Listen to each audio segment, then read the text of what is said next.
This nice feller named Zach gets a hold of me, says he needs to have a KW transformer. I rooted through my stuff, seen that I had one, but it was absolutely hammered out. I mean, this thing looked like it went through the war, after the war. I decided to update it, get the thing working, so that way when I sold it to the guy, he was getting a good deal. I'm Ron with Classic Model Trains. Follow along. I'll show you what it takes to completely update a KW transformer and bring it into the 22nd, the 16th. We'll bring it up so that way it's safe to use nowadays.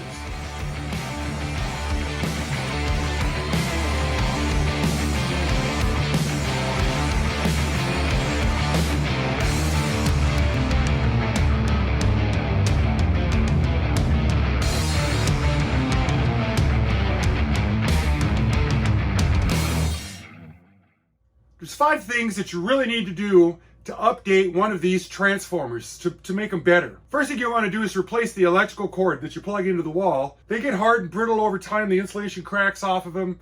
You can go with either a 2 conductor, like what it came from the factory, or you can put a 3 conductor on and just wire up the ground into the chassis to prevent anything bad from happening. And it also makes phasing it easier if you want your diode to work one way for the... Okay. KWs also happen to have little rollers that roll on top of the transformer like the ZWs do. Well, you got to get rid of them original ones and replace them with some of the copper impregnated ones that they've got available nowadays. They got a circuit breaker inside of them that takes a while to warm up before it decides to pop open like that. Circuit breaker technology has come a long way since this was made, so put a new, fresher, updated circuit breaker in it that can open up a lot quicker than they did back in the day. You want to replace the original rectifier disc inside of it. That's what, when you push it to the horn or the whistle, that's what provides DC power that goes down the rails alongside the AC power, paralleled, and it makes the whistle relay close so the whistle motor will fire up. You put in a modern diode one. Now, if it's working, if the original diode's working, keep running with it. I mean, it's doing its job. But if it ain't, replace it with a diode. Certainly last but not least, cleaning up the copper wires that the rollers roll on top of so that they're getting good continuity, so you're getting the voltage all the way through it. We're going to get into this one here. We're going to start working on it, see what it's going to take to get this one updated. Let us take a little gander at this. It's a big one. I mean, it's got some size to it right there. Good Lord. Almost covers up my whole work pad right here. We want to get in, we want to take it apart, we want to see what it's going to take. What do we got to do here? Badge fell off. Why did the badge have to fall off? We got to clean it up. You notice it's got the dual throttles. This handle here, it's easy enough to get off. We'll just come up under here and kind of gently pry. Dust? Oh my. We got to get these things off. What is it going to take? What we're going to do is we're going to come under here with 2 flat-baited screwdrivers. That's what I'm hoping. And we're going to try to lift them up here kind of at the same time. We don't want to put this thing in a bind. Yes? Some more. It's doing something. It's just looking frightening. There it is. Oh good, they're even timed so you can't blow it. Fantastic. Look at that. This one goes on. Sure. Yeah. Dust collar, and then the other one goes on. It's timed. I like it. We can get in here with these 4 Phillips, and I believe our lid is going to be off.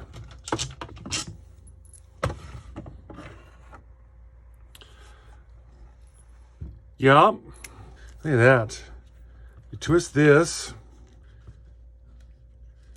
rolls those back and forth, springs under these cups that are all dirty. Wow. What is this bulb here? It's a GE53.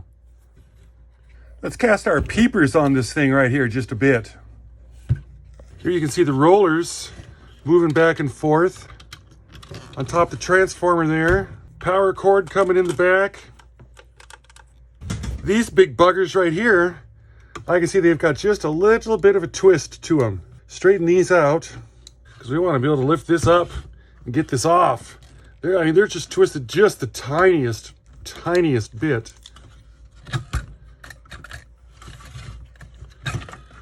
Now what do we have? Didn't they give us enough wire to fold this thing around? Not really. I was hoping it'd be big enough to get in there, really get around. I'm gonna have to put the bigger chisel tip on the old soldering station iron here. We keep the old chisel tip handy for these man-sized solder joints here. Give this thing about 22 seconds to warm up, over 700 degrees. I'm already tired of tripping over this. Just get this guy out of the way.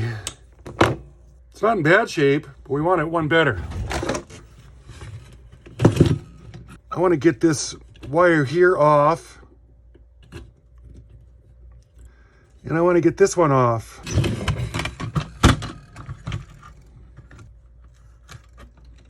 So that way I can fold this back like that. I can really get in there. Wonder where that went. Sure, that makes sense. Now I gotta go back and look at the video. It's like, what's this doing? I didn't even really notice it. This has got 2 separate windings on this big coil here. These fingers right here are keeping this coil body in. So we gotta bend these at least straight, I'm guessing, to get this guy out. Oh, there it is. What a man. Oh, yeah. So we can wash that. This little bump out here is the back. Here is our power wire coming here. And the transformer coils are wound up in there also. Will we be able to easily pull this out after I heat the heck out of it?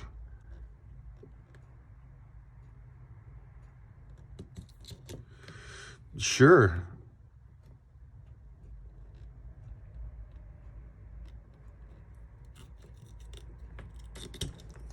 Loving it. What is that? Right here is the diode disc that I didn't order a new one of. Dang it, because I forgot about it. We're not gonna be able to do that. This here is the circuit breaker. And I ordered all these parts in from the train tender right there. And there's the phone number right there. Dr. Jeff, nice guy, very knowledgeable. So we've got our control covers, caps, the new correct color for the horn whistle. We got new carbon rollers and pins. This is a new updated circuit breaker. And right here is the name plate.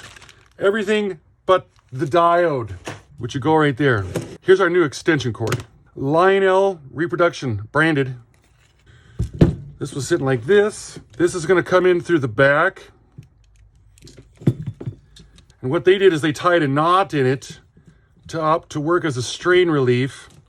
And then these wires are gonna come up through here. And it's AC powered, so it doesn't matter which one goes where because of the way that it is. And we'll solder these buggers back in.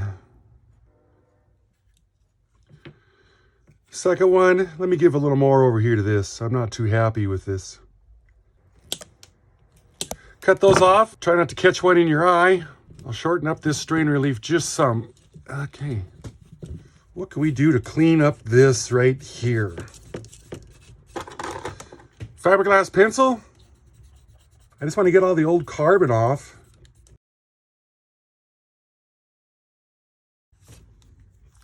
Sure.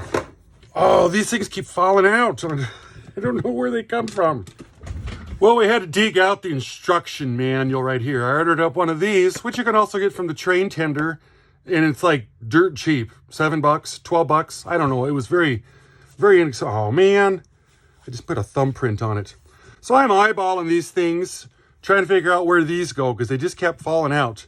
And there's 2 of them. So I'm looking around at the pictures, and I'm reading, and I'm seeing this, and I'm seeing this over here. And I was looking around, and finally, I figured out that the reverse buttons right through here, these were sitting in there like that. So when you push the button down, it's opening up the current over here. So that solved that problem. This one here solders onto the bottom of the circuit breaker, because I was noticing that there's only 1 wire going into the circuit breaker, and we all know it needs more than 1 wire. So that will cause a little conflict. I'm going to take this wire here, solder joint off. Come on, work with me, would you? These guys back in the day, they love to wrap stuff around. Okay, there it is. The circuit breaker is just being held on by this screw. So we'll get that out. And here's what the old one looks like. Bimetal little heat to get to that. And then it looks like it would pop these contacts open. Here is the new appropriate 10 amp circuit breaker right here. It's got the bracket on it and everything. It's already ready already. Okay, it's not, because this doesn't have any screw holes in it. What happened to find one in my stash? Little 1/4 inch wrench will hold this little guy on. Don't want to get too crazy on it because it looks like it's supposed to do a piece of Bake-Lite. Here's the wire we took off, so we're going to have to, what are we going to do here? We could solder it on there.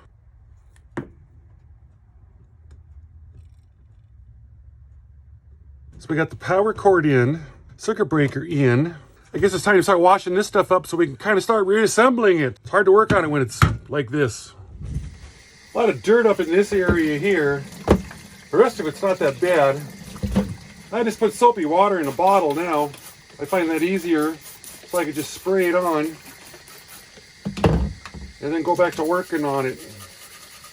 We'll just hit the whole thing up here some. Put it over here at my drawing room, get a couple more pieces washed up, and then we'll probably take the shoe brush after them and polish them up some. We're gonna get the old odorless mineral spirits out right here with this built-in serving tray. Just some. Try to put that bottle down somewhere where you won't spill it and ruin your desk or your paint job or whatever you're working on. And I guess I'm just gonna go through and hand scrub all of this dirt, dust that's up on here. The odorless mineral spirits will evaporate and you won't even know it was around. Let me get this all whooped into shape and then we'll slip on into the next step. The KW transformer is the second largest and second most powerful transformer Lionel had available during its post-war production period. It replaced Lionel's 150 watt ZW lookalike transformer, the VW. Lionel produced the KW transformer from 1950 to 1965. It generated 190 watts of power and it was capable of operating 2 trains at different, two controllers. Zip, zip, zip. Another nice option that this one had is that it had 2 separate transformers inside of it. One controlled the speed for the trains. The other one provided fixed output voltage in either 6, 14, 20, 19 to 20 volts, depending upon which variation you had. And it wouldn't dim. It didn't, if you flip the switch, it wouldn't make the power on your train stop moving. It was powerful. It didn't have shortcomings, is what I'm trying to say. Had a built-in circuit breaker to it, which apparently was kind of a big thing back in the day because they talk about it. And the little red light on top of it would illuminate whenever the circuit breaker popped, letting you know that you're shorting out somewhere and you better go investigate or you're going to burn it down. Plus it had the little orange handle on the top of it that you could move back and forth and you control the whistles independently on both of your trains. You couldn't make them both honk at the same time, but you could do one and then the other. It was pretty fancy, I'm telling you, it was pretty fancy. These came in 2 variations. Variation A, the laminations that are around the coils, they were not riveted together and there's no stamping on the bottom side of the thing. These are produced from 1950 to 56. Variation B, the coil assembly is riveted together and it's got a stamping on the bottom of it indicating that it is a KW. And these are produced from 1957 to the end of the era, 1965. This transformer is still highly desired even today by operators that have a lot of accessories on their layout and they use it to power their accessories because it's such a powerful transformer. Loving it, loving. I knew there was a good reason for it for sure. We're about halfway through this here video. Now's an excellent time to do classic model trains. Classic model of the week. I gotta tell you, I'm starting to run out of these things. Some of the nice fellers out there sent me in some names here a while back ago and I've been using them. I'm almost used up. I'm almost thinking I could start going through and reusing the ones I started using 2.5 years ago when I started doing this because none of us will remember, right? Oh. Do you guys know who this is? If you do, type in the comments down below. If you don't, hang out. We'll talk about it in the end. Let's get back into this video and start reassembling this transformer and see if it's going to work for us. These ones got carbon rollers in them, and these ones are hammered. This is the first time I'm really looking at them here. This one's got a flat spot on it. Wow. So they're junk, and we need to get rid of them. These are, they're soft and they're brittle. See how it just pretty much just fell apart? Might be able to get in there and cut this rivet. Nope, that's not big enough. How about this one? Do the same for over here. That thing just I barely touched it and just fell right apart. I got some freshies in here. Important part is not to lose the little rivet guys and not to break the new rollers. So all I'm going to do is stick the roller in, try to line up the hole. And we're going to use a vice grip, and I'm going to bend the end of this rivet over some. Tighten it, give it a bend. Rivet ain't coming out. Is the roller rolling? That's the key. That's the big part. Did I go a little crazy on it? God, I hope not. I squeezed that one a little. I got a little heavy on it. Doesn't need much. Let's get the second one knocked out. Got this one in, and I didn't squeeze it quite as hard. This one here, I'm underneath there. You don't want to go in sideways like this and try to widen it because you'll break this little feller. So I'm just giving it a little right, left, and I've got it where it's spinning. So we've got new rollers installed. Now, to put this little beauty back in here, she goes in. It's gonna go in. We need more in. What are we hanging up on? Because I got it in upside down. I thought something looked different. Those parts go up, being kind of a hassle. I mean, it almost fell out. Gee, okay. There it is. Now she's all put back in there. Get the big pliers and bend these tabs here back in. Just some.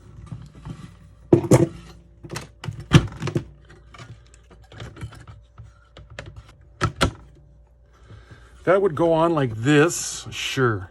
This, that, and the other thing, these two are gonna go up to this. This guy's gonna go right here. And it makes me wonder if this rectifier right here works. If it works, why do we need to swap it out? But if we wanna do an update, why don't we just knock it out? This thing here's got some dirt on it. I didn't really get around to washing it too much. It's got a couple tabs that hold it into place right there. Both of our rollers are doing what they're supposed to do. We almost got this whooped into shape here. I want to plug this in and check out this rectifier and see if it's working. So I got to put the wires all back together on this thing. Not a hard request. We'll just solder all these little buggers back in. That's what I like about solder. It's like a hot glue. You can put it on, you can take it off. You can put it on, you can take it off. It's very versatile. This joint right here looks a little cold. We should solve it. We should fix it up some. Now we got to get this big bugger and then this little wire on this other terminal right there. And then a soldered in circuit breaker. Sounds kind of like not a good idea because when it fails, then you got to unsolder everything to get it off. So what is a guy to do? Get some little tinning on this. Tin up this little feller. And I believe that's going to get us the continuity that we desire. Everything I took apart is now put back on. Throttle A, throttle B. This will be the universal post right here. So we'll check out throttle B. I'm going to come here, I'm going to come here, and we're going to check it. I'm hoping to see AC voltage right there when I plug this in. Or smoke. I don't want to see any smoke. 20 volts.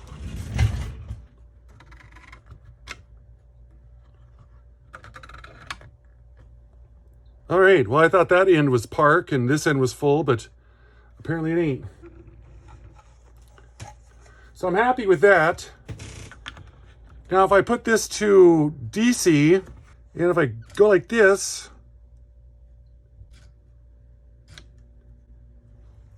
B whistle goes this direction. Don't see anything. I think I'm gonna hook a track up to it. Well, I went through the efforts to hook up a track, and yeah, the whistle doesn't work. I'm gonna have to go find me a diode. And I know where I can get one at. You guys might remember this. This is that ZW that I updated like 2 years ago. So we got the thing over here set up. And I want to check, make sure the diode is doing what it's supposed to do. Yeah, that's a worker. I'll borrow the diode out of that. I've ordered up some new ones, but they're not going to be here because I wait till the last minute to do production. So this is going to borrow it just for a week. Well, there's something you just don't see every day. But I got it. I got the part I needed. Now I hope you'll be okay, little buddy. I'll put you back together. I left this cover loose because I feared that this would happen. Not that leaving it loose did me any good because we're still hung up on here. It's been a long time since I've done this. I should go back and look at my old video, but that'd be like reading the directions or something. Speed clip. Take that off. This little feller here is riveted on. And then this winding is on here. Yeah, we're gonna have to take this top cover back off again. Get this big wire here back out. We're gonna take this pin out right here. This is isolated. Oh, come on now. That was pretty crunchy. It's hot. And because this only had one wire going to it, and this has just got this one brass thing going to it right here. I'm gonna say that that's our power. That's gonna go to this tip. I'm just taking a shot in the dark here. So if I screw all this in, kind of like how I took it out of the ZW, it was bolted into the plate that it was sitting on. I'm going to cut this off. I'm going to solder a wire from there to this end of this diode right here. And do I know if it's going to work or not? Absolutely not. But this is my best educated guess that I got. I got to do something. It's time to punt. 5th quarter, 3rd something. A football analogy. Hail Mary. Let me come back when that's all whooped into shape. And right here is what I come up with. Just this wire soldered to the brass. It was down here, come into the end of the thing there, the diode, and that should get us done. So now I'm going to put this back together, get all the wires back on, and we will test it one more time. Because I think we really got something going on now. Go this way to whistle. Come on. There we go. All right. We got her working. Now we'll have to try the B side. I'm just working off of these numbers that are down here. There's an A, there's a B, and the U. It's the same on both sides, no matter what. Yep, working on both sides. So this thing needed a diode. So let's get the covers back on it. Slide this little feller down. Slides in and holds all this. There's a lot going on all at once. Oops. We gotta put these reverse buttons in. This guy, then this guy, and then that guy. A spring, a button, and a button. And that means I gotta line those up when I put this on. There's just more stuff to mess with here.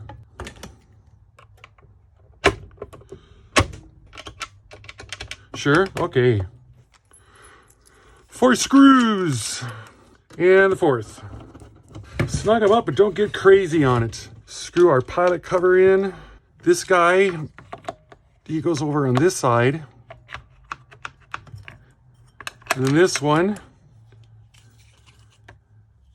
This guy, I'm gonna get some WD-40 and put on that. There's that tape residue there, and that will usually take off the adhesives, stuff that's stuck. Our whistle, get this new one on. Oh my goodness, that is nice.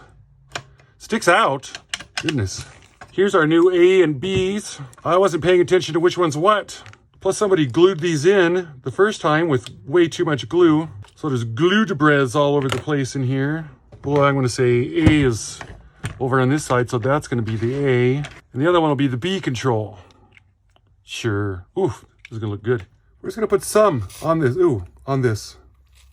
And then just let it sit 5-10 minutes. And then all that stuff should be ready to let loose. It's been sitting on there for a little while. I scraped it with my thumbnail to get all that tape off. Yep, now the residue's off, but now we got WD-40 on it. So I'm gonna wash that, and then we'll put it in the dry room because we want the badge to stick. We want this to stay on there real nice. Yes. It's weird how these got these controls like this. These got a line in it, so they only go in one way. They don't rotate. One would think that they would. So I wonder if this goes in. I'm gonna put it in like this, so that it's reading A, B. What's a guy do? Off, off. And the best part, the badge. Opal 3M comes through for us. It's got just the tiniest timing mark right there that we put this one in. Oh my. Let's go hook it up and drive some trains with it. Got the 736 out here.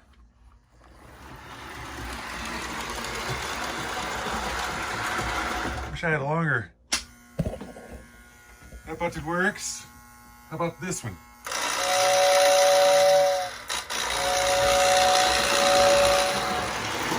Sure.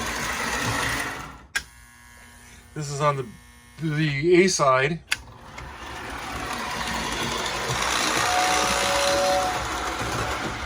Oh, I about ran it in the wall. We'll hook it up to the B side here real quick. B side's hooked up. Yep.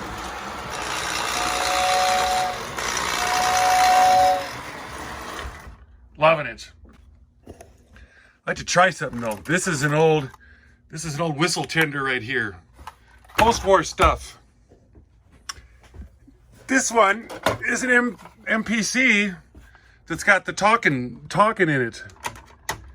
Makes noises and throw a little juice to it here.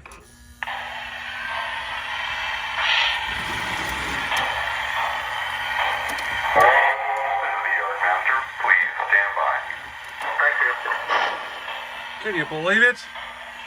Listen to this. It coordinates its chuff. That's a tender right there. Tell you what.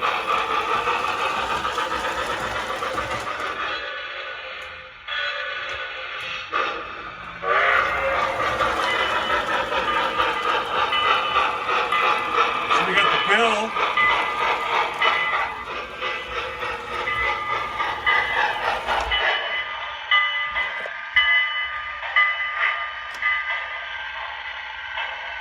That's neat. That's working. I am stoked.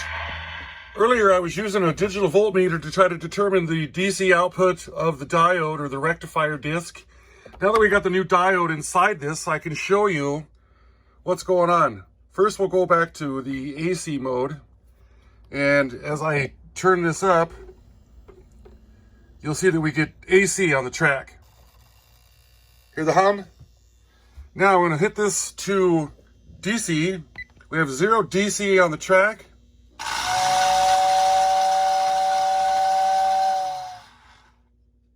And of course, the more you turn this up, the more it plays you. That is how you can test for the DC coming through the track from one of these. Well, I got this transformer whooped into shape. Now I gotta fix a locomotive up because he wants a post-war that's gonna run like a dream. So I gotta get one of those cleaned up and put back into shape. I want to thank all the 33%ers for hanging out with us out there today watching this video. Took about 3 days to crank this one out here Sunday afternoon. I'm actually ahead of schedule right now. I'm excited for all the projects that I've got coming up right now for the Christmas timey area right here. Gonna be doing some of the larger scale stuff. Gonna do a Marks. Got a Lionel coming down the line. We're gonna do some electroplating. So I want to do that to make stuff look pretty. I got supplies coming in from the Amazon and from the eBay. Things taking place. Our classic model of the week is Catherine Zeta-Jones. Researching her, she's born in like 69.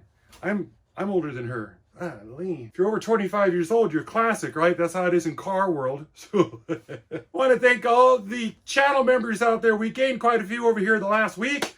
Thank all you guys for helping support the channel, supporting the big giant shed that is holding the $1 X Club layout in. Wonderful support from this community right here. I'm Ron with Classic Model Trains. If you want another Transformer update video, check out this one right here on the ZW.